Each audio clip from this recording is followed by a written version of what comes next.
What's good, YouTube? And welcome to the rare bonus bucks back for everybody on TCG Player on sealed and supplies. But using that TCG Player link in the description down below, costing you nothing extra to support the channel directly for the cards you'd already be buying. I bet the Megatins are going crazy. The ban list saved the Megatins, right? They didn't hit the cards on the side. They're gonna stonk so hard. You'll see. Oh my gosh, John. And I bet y'all are taking advantage of this right now. And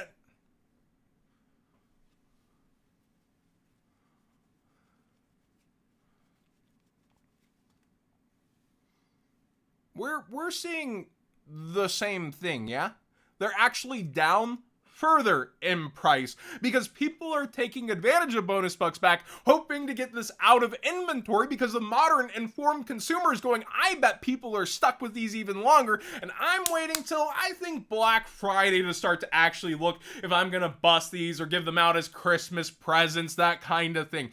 I feel like long term, the promo in the 10 actually does do a bit of lifting, but Rarity Collection is going to put so many different 25ths out there in addition already to these kind of iconic monsters that they will also kind of fall to the wayside among those actually filling into the market too. So it will be interesting to see how some age, like Stardust Dragon that we'll cover at the end of this market watch, versus say Exodia, which is around $3 right now, but is an icon in its own right, to where the Starlight was headed towards 600 plus at one point. But yeah, right now, that's 12.6 per 10 the seller's getting. Oh wait, there's also fees. There's also shipping on a case of 10s, which isn't the cheapest. They are taking their losses. They are licking their wounds. They are running, and even at a worse kind of loss, while hoping that you take advantage of TCG Player's sale. Personally, I'd probably wait till Black Friday too, but what I wouldn't wait on is using code What'sGood5 for 5% off and to support the channel directly over at Cardboard Concierge.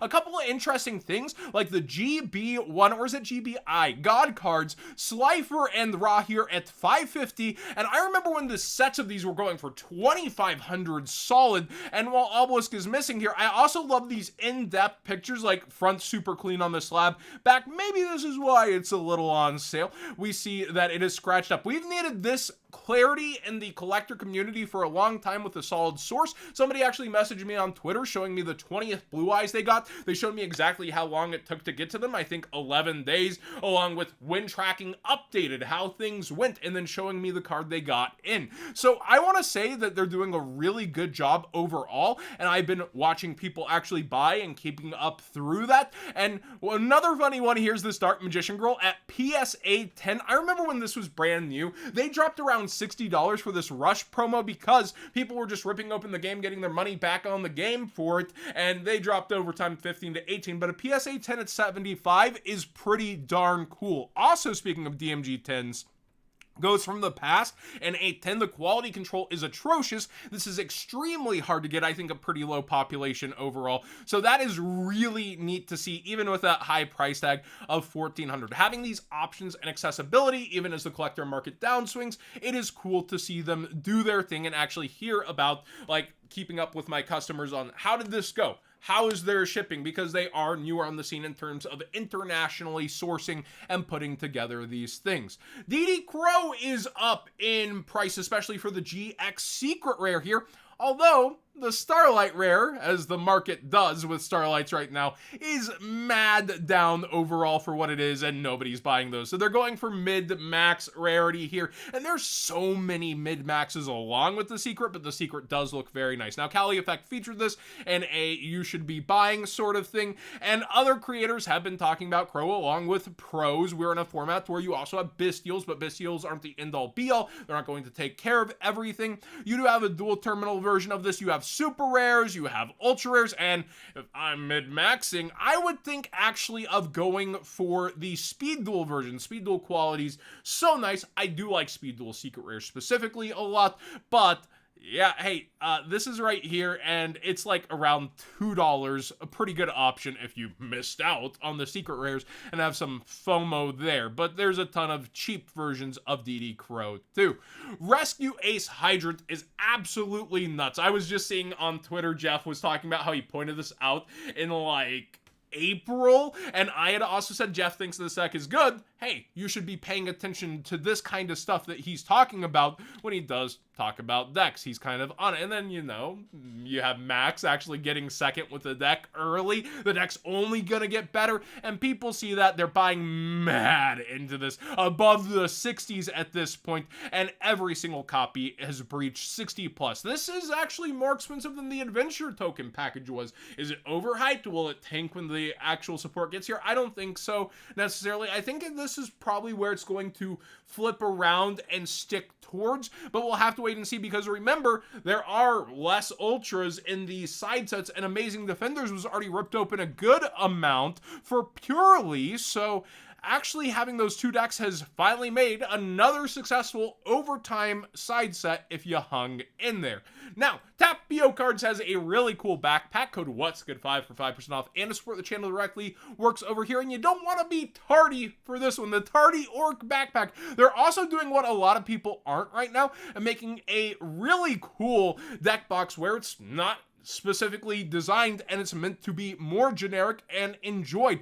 It's a Matcha Sakura, Matcha on the outside, Sakura on the inside, themed deck box, and I really like what they're doing. And look at that little dice tray. Code What's Good 5 for 5% off, and to support the channel directly will work on this. I do believe they plan to make this a kind of retail deck box in the future as well, though. Black Metal Dragon Super Rares are going absolutely crazy once again. $25, $26 on Supers. Dragoon's back, baby, for Dragon Link and some other decks, apparently. Look at the little spike here on Secret Dragoon. There's a couple at 16 before they're 18s, and hearing about this guy again, not too surprised. It was bound to happen that he found his way in some decks. A really good negate in Yu-Gi-Oh! A very powerful armored monster was going to find an ease of access point somewhere, and so people are buying out the nice version way up, etc. Cosmic Blazar Dragon for the Duel Saga versions way up. I might get that common sooner than later using that TCG player link in the description down below, costing you nothing extra. Support the channel directly for the cards you'd already be buying, because, well, once one version has gone extremely low access and there's only one other version, and Red Dragon Archfiend's extremely popular right now, just having access in case, even if you're not necessarily playing it in your build right now, is probably good to have when it's so cheap, when it's out of Legendary Duelist as well as the other printing. Not exactly the most open set in the world when Magical Hero kind of flopped on itself. There can be only one Magical Hero. Wait, okay, I'm gonna double check. That's the box, right? Magical Hero, I'm not crazy. I always like to make sure I'm... Oh, no. This is the successful one. That's why I double checked. I was like, is it, or am I including it in Legendary Duelist Season 3? So this one, madly successful at the time. It is Legendary Duelist Season 3 that flopped, but that does make that Blazar actually even harder to get, because it being out of something that's so long out of print, you should probably actually be getting that even sooner. There can be only one that has a ton of cheap versions, and we were actually talking about how this is Stonks versus Banlist Fears in the Discord, but the rare is so easy access out of Wild Survivors, then it's out of a structure deck. Konami really made sure you could get access to this Floodgate. The collector rare is so expensive, with sales north of 80 now, and the lowest listings are towards 100. I remember it being listed at 160, wondering where the sales would be, so I wanted to follow up. Mid-80s is pretty eye-popping, with there only being listings at 100 now. The Breeze Dragon Edison watch is actually up for a lot of versions. The Turbo Pack Supers are towards 20. I remember when the Ultimate Rares were around this price, and those are towards 65 with a market price of 75. I know a lot of vendors are super deep on this because they didn't want to sell back in the day around 16. So yeah, being around $65 makes sense, and some people are probably super deep and only listing a playset at a time. Then you also have Blackwing Sirocco, the Supers. Oh my gosh, if you invested originally into the SEMO memes, you are killing it by far. $83 to $85. Now there is another Super that actually came first, the Advent Calendar version. I remember playing with this back in the day for max rarity and it actually being like $20 then. It is around $8, but people don't like to play with foreign cards. But yeah, you can get this version for $8 if you don't mind reading some German. We have Thunder King Ryo, expensive for every single version. Every version is kind of going up a bit now. Even the Ultimate Rare, just to point out, is getting a little bit of a spike. It was down towards 140 and there is a seller at 151 with 3 copies here, top rated seller. And then we also have some around quickly actually towards 155, but then 170-ish. Somebody was saying this is skyrocketing on this version. Nah, it's just kind of a baby bump. But it is notable that people are reinvesting into this format even harder, and I heard there is another special Time Wizard event happening that people are excited for at this upcoming YCS. And finally, Stardust Dragon Collector Tin has actually gone down about $10 from a price of towards 40 towards 30, and tons of listers around 30. This is again what I say about there being an easy access, nice version affecting other copies, because we now have the 25th anniversary 10 promo where it is around $12. All that missing value, huh?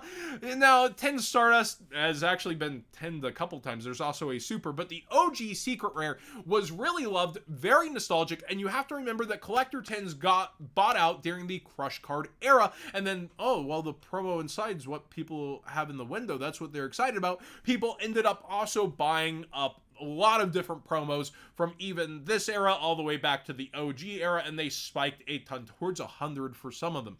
So with this having a competitive version, it'll even affect stuff like this going back for some time, and then we'll see how it performs over time versus that. But be aware, yeah, it's towards 30 now, and you can go through the sales history. It's very interesting actually looking at this one. Tons of people would settle for light play on this under 30 at the time, but the near mints were selling consistently for 40.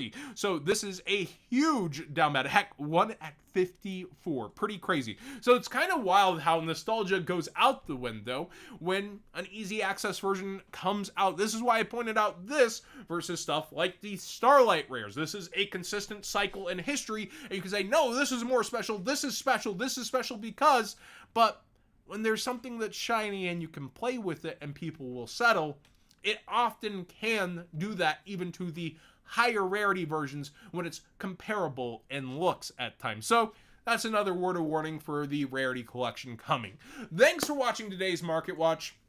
Please subscribe if you haven't already. Give this video a thumbs up if you enjoyed the conversation. I'm trying to go into more general conversations like that so I can give a bit more of my perspective instead of that cliff note of, haha, I was right because I said this one thing here, and give you more of a bit of the backstory in my mind and the cycles around not just the top end of the market being affected, but also mid-maxes and how they can actually get dinged.